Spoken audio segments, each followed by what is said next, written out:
ดูเป็นสิมื้ออื่นกินอิ่มๆแล้วก็เดินป่าอีกหน่อยหนึ่งมื้อเอาเฮียงเฮ็ดซอยจุซิมเบิ่งพี่น้องปลาขาวใหญ่แซ่บบ่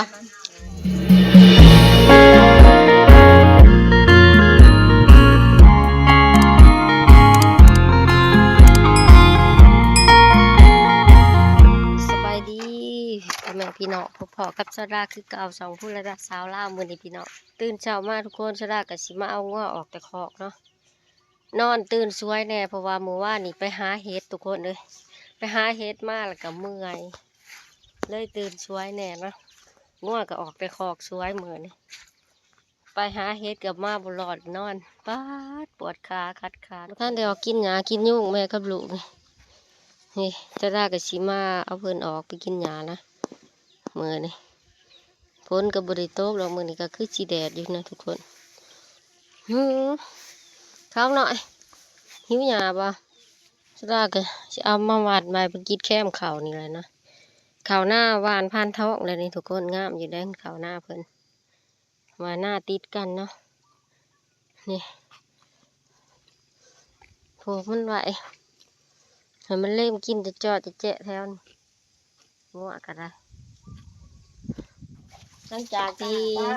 เราเลี้ยงงัวใหญ่งัวมาแล้วก็สิคืนมาเห็ดกินตำบักฮุงบักหิงเนาะสิพากันจิตาบักฮุงกินกับเจ้าเกียงบางเฮียกับท่านเห็นมาไว้มากับเมียเนาะจากสิหอดจากโมงกันมาสิปูดบักฮุงตำทาแต่ว่าเพิ่นมาบ่หอดไว้จะสิได้กินก่อนนั่นแหละอันก็บักฮุงหลอดสิได้หน่วยละค่ำพากันตำคนโอ้ยาสอแม่ผูกไปเล่นน้ำชิตาผูกจีนอยเบาเฮียงเอาขนมมาบริกินได้ค่ะเขาไปกินงานขนมหนักไอโอ้ค่ะสต่อยมาหรอบอชิตาลาดเบิกรถสต่อยก็เบาเฮียงหามาหอดหรอบอแล้วเอาขนมมาอะไรที่เขาไปหาหมูวะกินกระปนปลาน้ำมันตัวว่าเขาไปหามือวาดดิแหละเทิงเฮ็ดปวกเทิงหน่อไม้เขาก็แบ่งต้มแบ่งเผาเนี่ยนะมาต้มกินมื้อนี่นั่งยากไปยากได้เดียวนี่ไปหาเฮ็ดปวกนี่แหละแต่เกือบมากบ่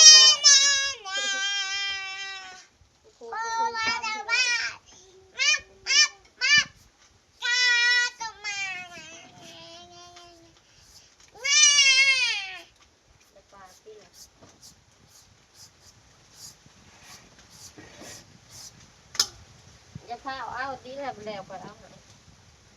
จะข้าวเอามันบ่ทันหลายคือพี่น้องมันอึดบ่3 หน่วยก็ขูดน้อยเดียวบ้างและชุดแหละตำ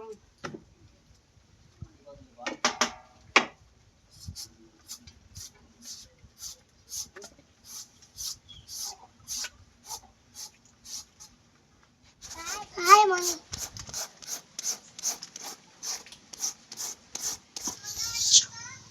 ได้หลายเติบทุกคน3 หน่วยหน่อยทีนี้ก็พอแล้วเนาะเอาไว้ตำใส่ข้าวปุ้นสั่งเสาต่อยกับเบาเฮียงชื่อข้าวปุ้นมาตำใส่นะทุกคนนี่เพิ่นกำลังเข้ามาเนาะ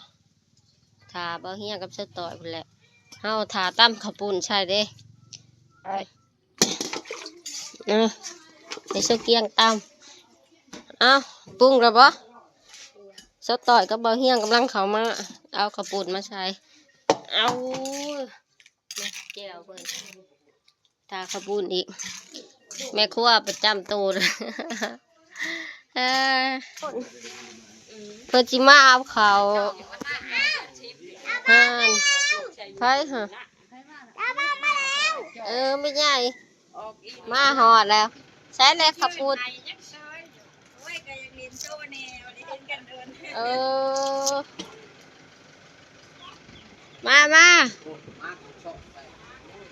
มายุ่มแล้วหัวมาหอด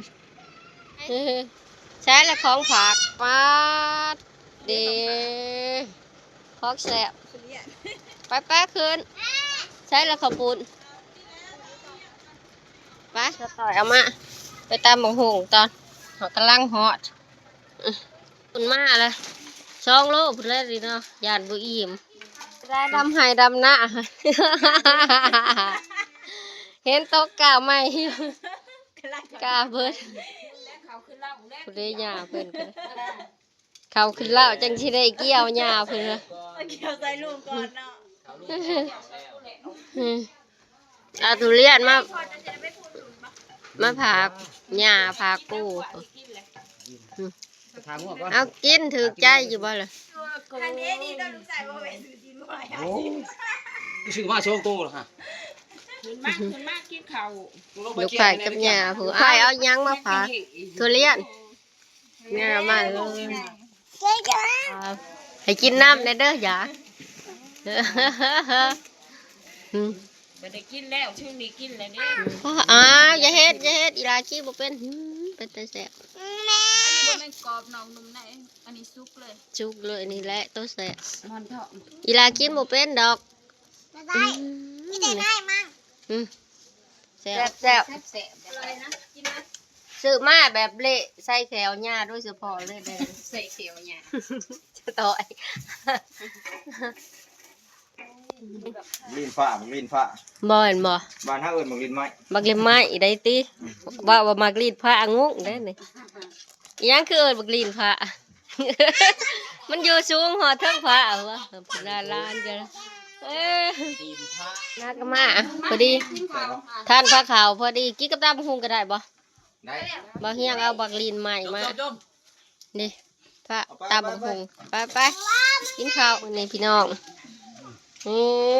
ไอ้กี้เดินทางมาไกลได้วมื้อนี่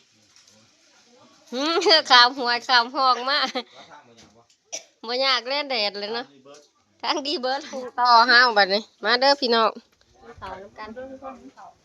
ตามบักหุ่งใส่กระปุกถาสุดต่อยจนหัวหยองอยากเข้าถาตามกระปุก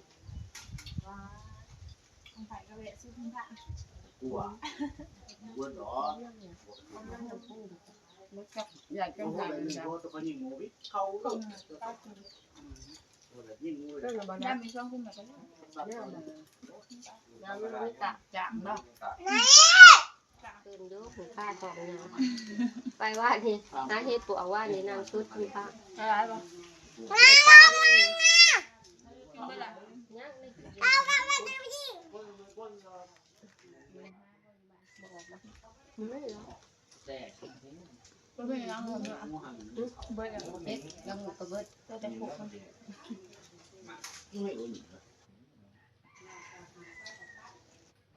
เอาอิ่มแล้วมีแห้งสูบลมนะ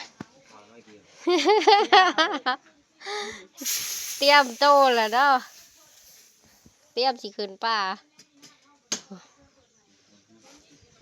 ตายครับผมได้ก็สิได้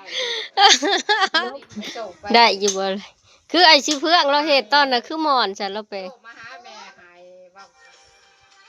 แล้วว่ามันเป็นน้ำหยัง พ่อกับแม่สิเอากันให้ไปส่งเสือส่งแ เบิ่งทางนี้อีกแม่โวขายข้าวบาทนี่บ่มีเงินบ่คือขายข้าวขายข้าวซื้อพุ้ยแล้วว่ะพี่น้องโอ้กินข้าวอิ่มแล้วก็มาปีนเหล้าฮะเอาแล้วแหละ แม่โวขายข้าวซื้อปุ๋ยใส่หน้าเพิ่นเด้อ นี่แล้วจังเช้า ได้ช่วยใส่จะเขาดูแหละ อืมโอ้ นี่ เขานี่ บ่มีเงินเจการเกษตร บอกว่าให้โล7,300ก็บ่ให้เจนบ่ให้บ่ฮะโอ้ย โอ้ยเขาฮักสิไปสอบ ไปบ่เอา ผู้เดียวสับผู้เดียวแล้วลูกตาลำเนี่ยใครมีแต่เตะ แล้วก็บ่หลายคนคือกันเราขอยนี่ อืม เราก็2คนปีน จะเฮ็ดหน้าอีกคือเก่าจอดเอาอยู่บ่ ย้อนลองเบิ่งหาลอง อืม จักสิจังได๋แล้ว โอ้ยยอดหาลอง เบิ่งเขา เขาก็บ่อยากนักปานใดนะชอกสอบได้จักโลได้60ปลายตัวดิ69 โลช่องสอบเตือน69บ่ฮอด70 โลซ้ำมันเบาเลยเด้เขา หวานเขามันหาเอาไว้เฮืองเนาะเอาไว้ นี่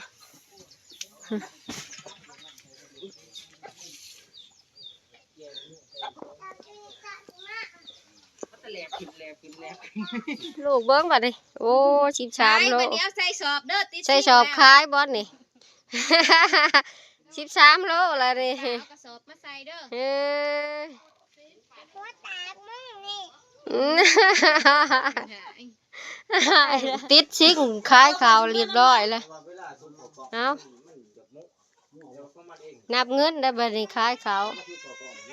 มาเบิกแน่ไม่โวได้เงินหลายนี่คายข่าวนี่เอานับฮะแตกเมื่อละต้นหนึ่งเอานับข่าวบัดนี้ แม่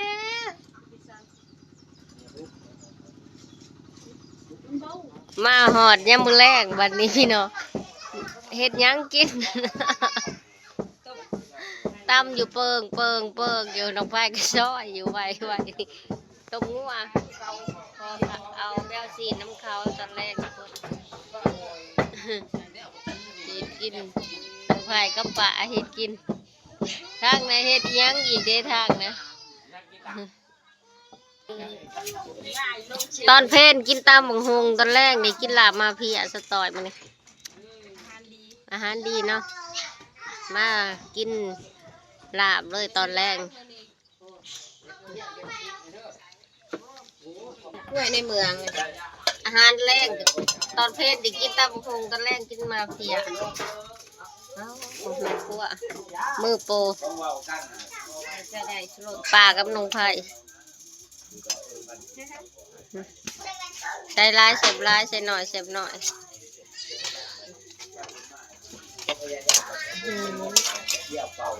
เดี๋ยวใส่จุบ่ทังนะ เสียดช้อยบ่เนี่ยโอ้ยใส่จุ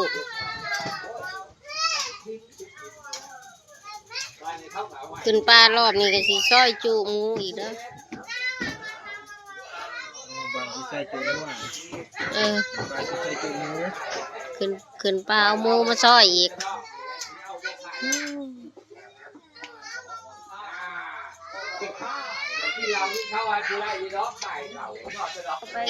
เอาสีนง่วน้ำข้าเจ้ามาอาหารแรงทุกคนมาลาบมาซอยกันพอดีเลยบ่เฮียงกะมามื้อนี้จมอยากซีนก็ได้กินละ ว่าสิซื้อมาได้ มีบ่เขาขาย ถ้ามีว่าสิซื้อมาน้ำตาล อยู่ไส นี่ อยู่ไส อยู่บางเป้ง เขาก็ขายเนาะ ยาวเด้อ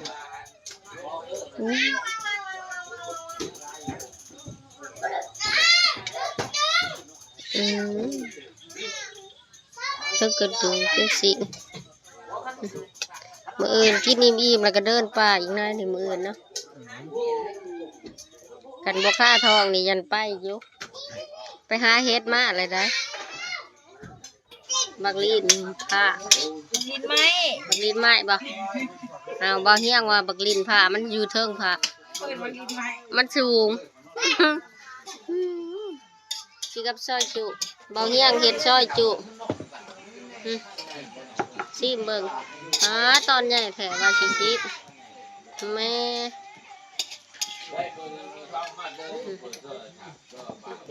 อาหารแรกมื้อนี้เอาแรกพี่น้องช่องผ้าได้ค่ะ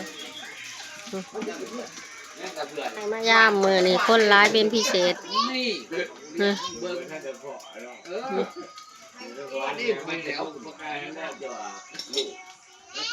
อาหารแรงละโหมามื้อนี้ครอบครัวใหญ่พี่น้องเด้อพี่น้องปลาขาวใหญ่แซ่บบ่ลาบซีน มาโอ้ขอบคุณใหญ่ผ้าขาวใหญ่พี่น้องเอ้ยเขาวแรกน้ำกันเบิดทุกผู้ทุกคน